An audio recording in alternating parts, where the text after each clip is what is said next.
जय हिंद साथियों, welcome to ideal classes online platform. और ये उत्तर प्रदेश पुलिस भर्ती कांस्टेबल का सेट नंबर 5 है। तो चलिए स्टार्ट करते हैं। आई होप आप चैनल को सब्सक्राइब कर चुके होंगे और वीडियो को लाइक एंड शेयर करना बिल्कुल ना भूलें। कमेंट बॉक्स में कमेंट जरूर करें।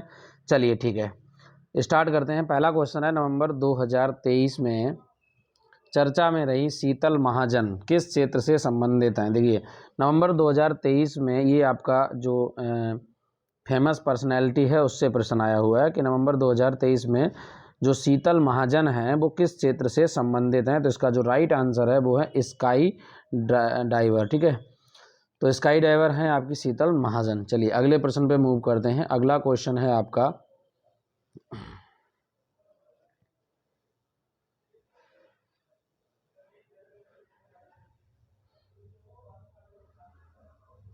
देखिए अगला क्वेश्चन है, लखनऊ जिले की सीमा किस जिले से को स्पर्श नहीं करती। Option A Ballia, option B Unnao, C Hardoi और डी बाराबंकी। तो लखनऊ की जो सीमा है वो स्पर्श नहीं करती है, वो है ऑप्शन ए बलिया। बलिया देखिए सबसे क्या है, पूर्वी जिला है उत्तर प्रदेश का और उसकी सीमा जो है लखनऊ से स्पर्श नहीं करती है। ठीक है, तो उन्नाव जो है, बाराबंकी है और हरदोई है, इन सभी की सीमा जो स्पर्श करती है, सिर्फ बलिया की स्पर्श नहीं करती है। ठीक है, चलिए अगले क्वेश्चन पे मूव करते हैं। अगला क्वेश्चन है, मध्य प्रदेश। ठीक है, मध्य प्रदेश राज्य की जो सीमा है वो निम्नलिखित में किसके साथ स्पर्श नहीं करती। देखिए अभी था यूपी स्पेशल का, अब ये जो प्रश्न है हालांकि ये भी स्पेशल से ही है, लेकिन ये इसे यूपी स्पेशल नहीं कह सकते, एमपी से सीमा पूछ दी है। तो राज्यों के आसपास के जो राज्य हैं स्पर्श करने वाली सीमा पे स्थित राज्य हैं वो भी याद कर लेना। इसके अलावा उत्तर प्रदेश के कुछ फेमस ज़िले हैं उनको भी ध्यान में रखना। मैप को अगर एक बार आपने सही से देखा है तो चीज़ें पकड़ में आ जाएंगी, वहाँ से मैप की जानकारी होनी चाहिए और ज़्यादा डीपली क्वेश्चन तो आएगा नहीं। तो इस प्रश्न का जो राइट आंसर है वो है झारखंड। झारखंड जो है वो मध्य प्रदेश की सीमा पर स्थित नहीं है। चलिए अगले क्वेश्चन पर चलते हैं। अगला क्वेश्चन है, सितंबर 2023 में जो फुटबॉल प्रतियोगिता डूरंड कप हुई थी उसके 132वें संस्करण का खिताब जो है वो किसने जीता। तो इस प्रश्न का राइट आंसर है ऑप्शन सी मोहन बागान सुपर जॉइंट्स ने। ठीक है, चलिए अगले क्वेश्चन पे मूव करते हैं। अगला क्वेश्चन नंबर देखिए 42 है। क्या प्रश्न है, निम्नलिखित में एक खनिज जो है वो उत्तर प्रदेश में नहीं पाया जाता, वो कौन सा खनिज है। ए अभ्रक, B placer gold and C graphite and D है इनमें से कोई नहीं। तो इस प्रश्न का जो राइट आंसर है वो है अभ्रक। अभ्रक जो है वो उत्तर प्रदेश में नहीं पाया जाता है। चलिए अगले क्वेश्चन पे मूव करते हैं। अगला जो प्रश्न है वो है, उत्तर प्रदेश का कौन सा जिला है जिसने परिषदीय विद्यालयों में स्मार्ट कक्षाओं यानी जो स्मार्ट क्लासेस हैं संचालन करने वाला प्रदेश का पहला जिला बन गया। ए आगरा, बी बरेली, सी प्रयागराज, डी गौतम बुद्ध नगर। तो इस प्रश्न का जो राइट आंसर है वो है आपका ऑप्शन बी बरेली। ठीक है, बरेली जो है वो उत्तर प्रदेश का एक ऐसा जिला है जिसने परिषदीय विद्यालयों के अंदर क्या किया, स्मार्ट क्लासेस के शुरू कर दी। ठीक है, तो स्मार्ट क्लासेस को शुरू करने वाला पहला जो जिला है उत्तर प्रदेश का वो कौन सा है, बरेली। अगला है, उत्तर प्रदेश के किस शहर में नॉलेज पार्क जो की है स्थापना की जा रही। देखिए यहाँ पे कह रहा है उत्तर प्रदेश में नॉलेज पार्क की स्थापना की जा रही। नॉलेज पार्क है तो वो कहाँ पर है, तो ठीक है, तो उसका राइट आंसर जो है वो है ग्रेटर नोएडा में। ठीक है, ग्रेटर नोएडा में नॉलेज पार्क बनाया जा रहा है, तो आप गए भी होंगे इस जगह पे। चलिए अगला प्रश्न जो है वो पूछा गया है, मौर्य वंश का अंतिम शासक कौन था। मौर्य वंश का जो अंतिम शासक था वो था बृहद्रथ। ठीक है, बृहद्रथ जो है मौर्य वंश के अंतिम शासक थे। ठीक है, चलिए अगले क्वेश्चन पे चलते हैं। अगला प्रश्न है, सितंबर 2023 में 53वां जो Dada Saheb Phalke life time achievement award है 2021 प्रदान करने की घोषणा किसको की गई। ठीक है, तो इस क्वेश्चन का जो राइट आंसर है वो है ऑप्शन ए वहीदा रहमान। वहीदा रहमान को देने की घोषणा की 53वां Dada Saheb Phalke life time achievement award. चलिए अगला प्रश्न है, निम्नलिखित में 1 वाट घंटा जो है वो किसके बराबर होता है। तो 1 वाट घंटा, ठीक है, यहाँ पर इंपॉर्टेंट है 1 वाट घंटा जो है इसको अगर जूल में कन्वर्ट करेंगे तो कितने जूल के बराबर होता है। तो इस प्रश्न का जो राइट आंसर है वो है 3600 जूल। एक चीज़ और याद रखना, आप हमेशा एक अगर एचपी की पूछा जाए कितने वाट के बराबर होता है तो ये होता है 746 वाट के बराबर, 746 वाट के बराबर होता है एक एचपी हॉर्स पावर। ठीक है, चलिए अगले क्वेश्चन पे चलते हैं। अगला प्रश्न है, निम्नलिखित में से कौन सा युग्म जो है वो सुमेलित नहीं है। ठीक है, तो इस क्वेश्चन में का जो राइट आंसर है वो ऑप्शन सी है, कानपुर फुर्सतगंज। ठीक है, कानपुर फुर्सतगंज। देखिए यहाँ पर क्या है, यहाँ पर ज़्यादातर ये जो भी बनारस से बाबतपुर, इसके अलावा लखनऊ अमौसी, आगरा में खेरिया, ये क्या है, ये आपके हवाई अड्डे हैं। ठीक है, तो जो फुर्सतगंज है वो आपके कानपुर में नहीं है। ठीक है, कानपुर के अंदर जो हवाई अड्डा है वो चकेरी हवाई अड्डा है। ठीक है, याद रखना। फुर्सतगंज जो है वो अमेठी में पड़ता है, तो ये गलत है, बाकी सारे सही हैं। बाबतपुर वाराणसी में बिल्कुल सही है, लखनऊ अमौसी में, आगरा में है खेरिया, कानपुर के अंदर जो है वो चकेरी हवाई अड्डा है, याद रखना। ठीक है, फुर्सतगंज जो है वो अमेठी में है, और अमेठी से पता ही है आपको कौन सांसद हैं, स्मृति ईरानी। चलिए, जिन्होंने राहुल गांधी को हराया था। राष्ट्रीय प्रौद्योगिकी दिवस, ठीक है, नेशनल टेक्नोलॉजी डे जो है वो कब मनाया जाता है। तो इस प्रश्न का जो राइट आंसर है वो है 11 मई, यानी बी ऑप्शन करेक्ट है। ठीक है भाई, 11 मई। चलिए अगले क्वेश्चन पे मूव करते हैं। अगला क्वेश्चन है कि मोटर वाहन की बैटरी में कौन सा अम्ल होता है। देखिए, जो मोटर वाहन होते हैं, हमारी जो गाड़ियाँ मोटर वाहन होते हैं, उनके अंदर उनकी जो बैटरी होती है ना, उस बैटरी के अंदर कौन सा एसिड पाया जाता है, तो वो होता है H2SO4 सल्फ्यूरिक एसिड। चलिए अगले क्वेश्चन पे चलते हैं। अगला क्वेश्चन है, पंचायती राज व्यवस्था, जो पंचायती राज है उसके अंदर जो विषय निम्नलिखित में किस सूची में रखे गए हैं। ए संघीय सूची, बी राज्य सूची, सी समवर्ती सूची, डी अवशिष्ट सूची। तो देखो, जो पंचायती राज है वो रखा गया राज्य सूची के अंदर, क्योंकि पंचायती राज के जो विषय होते हैं वो लोकल गवर्नमेंट है, और लोकल गवर्नमेंट के अंदर जो विषय आते हैं वो हमेशा राज्य के पास रहते हैं। ठीक है, चलिए अगले क्वेश्चन पे मूव करते हैं। अगला क्वेश्चन क्या है, देखिए, अक्टूबर 2023 में स्टैचू ऑफ इक्वलिटी का अनावरण कहाँ किया गया। स्टैचू ऑफ इक्वलिटी का अनावरण कहाँ पर किया गया। तो इस प्रश्न का जो राइट आंसर है वो ऑप्शन डी है, मैरीलैंड में, स्टैचू ऑफ इक्वलिटी। ठीक है, चलिए अगले क्वेश्चन पे चलते हैं।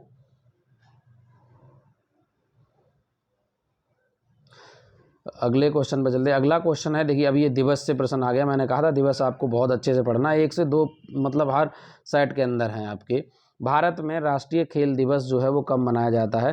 ठीक है, भारत के अंदर राष्ट्रीय खेल दिवस जो है वो कब मनाया जाता है। तो इस प्रश्न का जो राइट आंसर है वो ऑप्शन सी है, 29 अगस्त को भारत में क्या मनाया जाता है, राष्ट्रीय खेल दिवस मनाया जाता है। अगला क्वेश्चन है, सारनाथ जो है वो स्थित है, ए गया में, बी गुजरात में, सी वाराणसी में, एंड डी कुशीनगर में। तो सारनाथ जो है वो कहाँ पर पड़ता है। देखिए, सारनाथ उत्तर प्रदेश का एक बौद्ध स्थल है, आपको याद रखना। ये कहाँ पर पड़ेगा, बनारस के अंदर है, वाराणसी में। ठीक है, अगला है अगला क्वेश्चन है आपका, मानव शरीर का रक्त बैंक किसे कहा जाता है। जो हमारी ह्यूमन बॉडी होती है उसका ब्लड बैंक जो है वो किसे कहा जाता है। इस प्रश्न का राइट आंसर है प्लीहा। ठीक है, प्लीहा को ब्लड बैंक कहा जाता है ह्यूमन बॉडी का। चलिए अगले क्वेश्चन पे मूव करते हैं। अगला क्वेश्चन है, कौन सा भोजन तुरंत शक्ति प्रदान करता है। इसमें कौन सा भोजन है जो तुरंत आपको इंस्टेंट एनर्जी देता है। ए प्रोटीन, बी मक्खन, C vitamin, D glucose. Glucose जो है वो इंस्टेंट एनर्जी देता है। अगर विटामिन की बात करें तो ये डेली बेसिस पे चाहिए होती हैं, रोगों से लड़ने की कैपेसिटी देती हैं। इसके अलावा अगर हम बात करें प्रोटीन की, तो प्रोटीन जो है हमारी बॉडी के अंदर जो भी टूट फूट होती है उसको रिपेयर करने का काम करती है, मरम्मत का काम करती है। और मक्खन कार्बोहाइड्रेट होता है, ये भी आपको एनर्जी देता है। तो ये दो जो हैं, मक्खन और ग्लूकोज, एनर्जी गिविंग न्यूट्रिएंट हैं। बट क्वेश्चन में पूछा जो गया है वो है तुरंत इंस्टेंट एनर्जी किसे देते हैं, तो वो ग्लूकोज है। ठीक है भाई, चलिए अगले क्वेश्चन पे चलते हैं। अगला क्वेश्चन है कि उत्तर प्रदेश के पहले जो विधानसभा अध्यक्ष हैं वो कौन थे। देखिए, विधानसभा अध्यक्ष आपको हमेशा याद रखना, उत्तर प्रदेश के पहले जो विधानसभा अध्यक्ष थे वो पुरुषोत्तम दास टंडन थे। अभी उत्तर प्रदेश की अगर हम बात करें तो 18वीं जो है वो विधानसभा का गठन किया गया है ना, जिसके जो सीएम हैं वो कौन है, योगी आदित्यनाथ हैं। ठीक है भाई, याद रखना। चलिए अगला क्वेश्चन है, देखिए ये रिपीटेड क्वेश्चन फिर से आ गया बहुत बार। ये इतना फेमस क्वेश्चन है कि आपको बहुत ज़्यादा चांसेस बढ़ जाते हैं ऐसे क्वेश्चन आने की टेम्पल से। मोढेरा का सूर्य मंदिर किस राज्य में है। तो इस प्रश्न का राइट आंसर है उड़ीसा में, और ये नरसिंह देव बर्मन ने बनवाया था, पिछले सेट में ये क्वेश्चन था। चलिए नेक्स्ट क्वेश्चन पे मूव करते हैं। अगला क्वेश्चन जो है वो निम्नलिखित में सबसे प्राचीन वाद्य यंत्र कौन सा है। तो इस क्वेश्चन का जो राइट आंसर है वो है आपका, देखिए, बी बीड़ा। बीड़ा जो है वो सबसे क्या है, प्राचीन वाद्य यंत्र है। नेक्स्ट क्वेश्चन पे मूव करते हैं। अगला जो क्वेश्चन है वो है आपका कि भारत के समस्त राज्यों में से क्षेत्रफल के अनुसार उत्तर प्रदेश का स्थान जो है वो किस राज्य के बाद आता है। यहाँ क्वेश्चन में पूछा गया कि जो यूपी का स्थान है वो अगर हम एरिया वाइज देखते हैं तो किस राज्य के बाद आता है, तो यूपी जो आता है वो महाराष्ट्र के बाद आता है। ठीक है, चलिए अगले क्वेश्चन पे चलते हैं। अगला क्वेश्चन है अंतर्राष्ट्रीय न्यायालय। अंतर्राष्ट्रीय जो न्यायालय है उसका मुख्यालय कहाँ पर है, तो अंतर्राष्ट्रीय जो मुख्यालय है उसका जो मुख्यालय है वो हैग में है, नीदरलैंड में है। ठीक है, राइट आंसर इसका क्या होगा, हैग। ठीक है, इंटरनेशनल जो कोर्ट है वो आपका कहाँ पर है, हैग में है। चलिए अगले क्वेश्चन पे मूव करते हैं। चलिए अगला प्रश्न जो है वो है राष्ट्रपति द्वारा राष्ट्रीय आपात की घोषणा किए जाने के बाद, ठीक है, आगे कह रहा है किस अवधि तक उसका अनुमोदन संसद के प्रत्येक सदन द्वारा हो जाना चाहिए। ठीक है, तो राष्ट्रपति के अगर राष्ट्रीय आपात की घोषणा कर दी जाए तो उसके बाद किस अवधि तक जो उसका अनुमोदन है वो संसद के प्रत्येक यानी दोनों सदनों में हो जाना चाहिए। इस प्रश्न का जो राइट आंसर है वो है आपका ऑप्शन बी, 1 माह के भीतर। चलिए अगले क्वेश्चन पे चलते हैं। यूपी स्पेशल से क्वेश्चन आया, उत्तर प्रदेश के पूर्वांचल एक्सप्रेसवे की लंबाई। मैंने कहा था ऐसे प्रश्न बन सकते हैं क्योंकि उत्तर प्रदेश अभी अगर देखा जाए सबसे ज़्यादा भारत में एक्सप्रेसवे वाला राज्य बन गया है, तो इनके चांसेस बहुत ज़्यादा बढ़ जाते हैं। और पूर्वांचल एक्सप्रेस की जो लंबाई है वो है आपकी 341 किलोमीटर। ठीक है, चलिए अगला है भारतीय संविधान के किस अनुच्छेद में उल्लिखित किया गया है कि लोकसभा, ठीक है, क्या उल्लिखित किया गया है कि लोकसभा में एक अध्यक्ष और एक उपाध्यक्ष होता है, ये आपको बताना है। देखिए अभी आर्टिकल से क्वेश्चन आ गया, तो इस क्वेश्चन का राइट आंसर है ऑप्शन डी, 93 आर्टिकल ये कहता है कि भारतीय जो संविधान में एक आ गया है कि जो संसद अध्यक्ष लोकसभा है उसका एक अध्यक्ष होगा और एक क्या होगा, उपाध्यक्ष होगा। ये आर्टिकल 93 कहता है। चलिए अगला क्वेश्चन है कि उत्तर प्रदेश किस जिले में देश का प्रथम पुलिस संग्रहालय है। उत्तर प्रदेश का कौन सा जिला है जिसके अंदर पहला संग्रहालय है, वो है गाजियाबाद। ठीक है, गाजियाबाद उत्तर प्रदेश का ऐसा जिला है जिसके अंदर प्रथम पुलिस संग्रहालय की स्थापना की गई है। चलिए अगले क्वेश्चन पे मूव करते हैं। चलिए भाई अगले क्वेश्चन पे चलते हैं। अगला क्वेश्चन है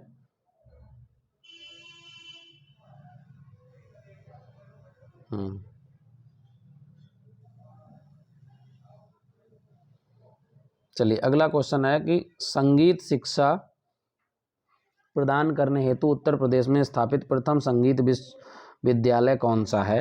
देखिए यहाँ पर क्या है कि जो संगीत की शिक्षा है वो प्रदान करने के लिए उत्तर प्रदेश में पहला जो है वो संगीत यानी डांस यूनिवर्सिटी जो है वो कहाँ पर है, म्यूजिक यूनिवर्सिटी जो है वो कौन सा है, ऑप्शन सी, भारत खंडे हिंदुस्तानी संगीत महाविद्यालय लखनऊ। ठीक है, अगले क्वेश्चन पे मूव करते हैं। अगला प्रश्न जो है वो आ गया आपका क्रांति से। वर्गीज कुरियन का संबंध जो है वो किससे है, तो वर्गीज कुरियन का जो संबंध है वो श्वेत क्रांति से है, सफ़ेद क्रांति से है। चलिए अगले क्वेश्चन पे मूव करते हैं।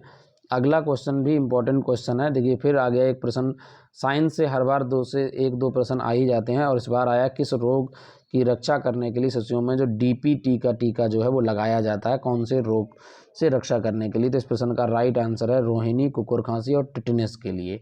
चलिए अगले क्वेश्चन पे चलते हैं।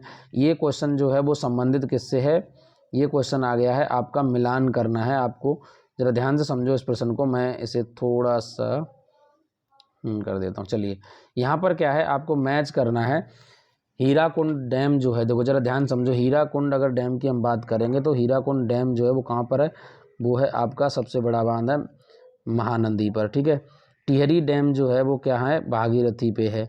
ठीक है, आपको मैच करना पड़ेगा, उसके बाद ही आप एलिमिनेट का सारे आंसर कर पाएंगे। तो इस प्रश्न का जो राइट आंसर हो जाएगा, देखो यहाँ पर क्या आ गया, A4 आ गया और C2 आ गया। तो अगर हम इसे मैच करते हैं तो A4C2, तो A4C2 जो है वो ऑप्शन सिर्फ सी में है, आप देख पा रहे होंगे। A4 अगर हम C2 देखते हैं तो सिर्फ ऑप्शन सी में है, तो ऑटोमेटिक बाकी के दोनों मैच हो गए। तो इस प्रश्न का राइट आंसर जो है वो ऑप्शन सी है। ठीक है, D1 हो जाएगा। अर्थात अगर हम बात करते हैं किसकी, थीन डैम की, तो थीन डैम जो है वो कहाँ मिलेगा, वो है आपका रावी पर। और अगर हम पोंग डैम की बात करें तो वो पड़ेगा ब्यास पर। ठीक है, सारे क्वेश्चन, तो इसका जो राइट आंसर है वो क्या हो जाएगा, ऑप्शन सी। चलिए अगले क्वेश्चन मूव करते हैं। अगला क्वेश्चन है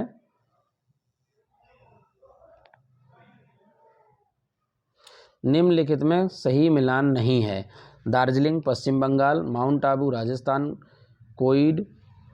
कोडइकनाल तमिलनाडु, शिमला उत्तर प्रदेश। देखिए यहाँ पर क्या है, शिमला जो है वो क्या दिया, उत्तर प्रदेश, सही मिलान नहीं है। तो भाई एक बात बताओ, शिमला जो है वो क्या उत्तर प्रदेश में है? तो शिमला उत्तर प्रदेश में नहीं है, यही इस क्वेश्चन का रॉन्ग आंसर है। ठीक है भाई, पर यहाँ पर थोड़ा सा इस क्वेश्चन में मुझे डाउट लग रहा है, क्योंकि दार्जिलिंग जो है वो पश्चिम बंगाल में नहीं है, दार्जिलिंग जो है वो असम में है। तो यहाँ पे आई थिंक इस क्वेश्चन में कुछ ना कुछ मिस्टेक है। ठीक है, दार्जिलिंग पश्चिम बंगाल में तो है नहीं।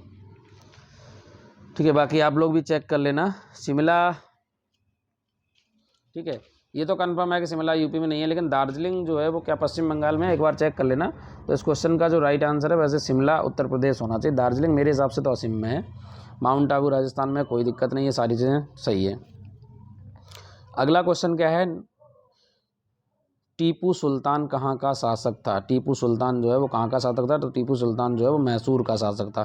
ठीक है भाई, चलिए अगले क्वेश्चन पे चलते हैं। अगला क्वेश्चन है the loyal Mohammedans of India. The loyal Mohammedans of India निम्नलिखित में किसका एक समाचार पत्र था? ठीक है, तो इस प्रश्न का राइट आंसर है ऑप्शन डी, सैयद अहमद खान का। अगले क्वेश्चन पे चलते हैं। अगला जो प्रश्न है,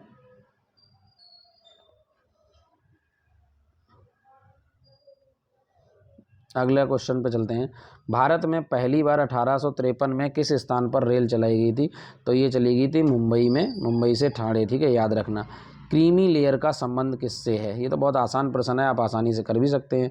क्रीमी लेयर का संबंध किससे होता है? ये होता है सामाजिक और आर्थिक हालातों से। ठीक है, ना दुग्ध उत्पादन से है, ना कहीं सोचो क्रीम निकाल ली जाती है। तो क्रीमी लेयर का जो रिलेशन है वो सामाजिक और आर्थिक हालात से है। ठीक है भाई, चलिए अगले प्रश्न पर मूव करते हैं। अगला और लास्ट प्रश्न जो है वो आपका ये है, दिवस बहुत अच्छे से रट के जाना आपको। अगला क्वेश्चन क्या है भाई, देखा ध्यान से समझिए। विश्व बाल श्रम निषेध दिवस जो है वो कब मनाया जाता है? तो इस प्रश्न का जो राइट आंसर है वो है आपका ऑप्शन ए, 12 जून को। 12 जून को मनाया जाता है विश्व बाल श्रम निषेध दिवस। ठीक है, तो ये थे आज के 75 इंपॉर्टेंट क्वेश्चन। 75 जो प्रश्न है वो हमने आज कराए। तो आज के 75 क्वेश्चन, लगभग 75 तो क्वेश्चन तक थे, यानी 38 से, तो ये टोटल 37 क्वेश्चन है। यानी हर सेट के अंदर लगभग आपके 37 क्वेश्चन तैयार हो रहे हैं, और हमने टोटल जो सेट लिए हैं वो 10। तो अगर हम बात करते हैं तो 37 × 10 करेंगे तो लगभग आपके 370 प्रश्न तैयार हो रहे हैं, और वो भी आपके 10 वीडियो में। छोटी छोटी वीडियोज़ हैं, इनको अच्छे से देख लेना। तो 370 प्रश्न में से अगर आपके 15 से 20 प्रश्न वहाँ पे आराम से फंस जाते हैं तो समझिए बहुत बड़ी चीज़ है। ठीक है, बहुत बड़ी चीज़ है। जीएस के अंदर अगर 15-20 प्रश्न आपके यहाँ से मिल जाते हैं, और उम्मीद करते हैं कि कम से कम आपके इतने 10 से 15 प्रश्न तो यहाँ से फंसने ही चाहिए इन 10 सेट से। ठीक है, चलिए बहुत बहुत धन्यवाद आप सभी का। मिलते हैं अगले वीडियो लेक्चर में।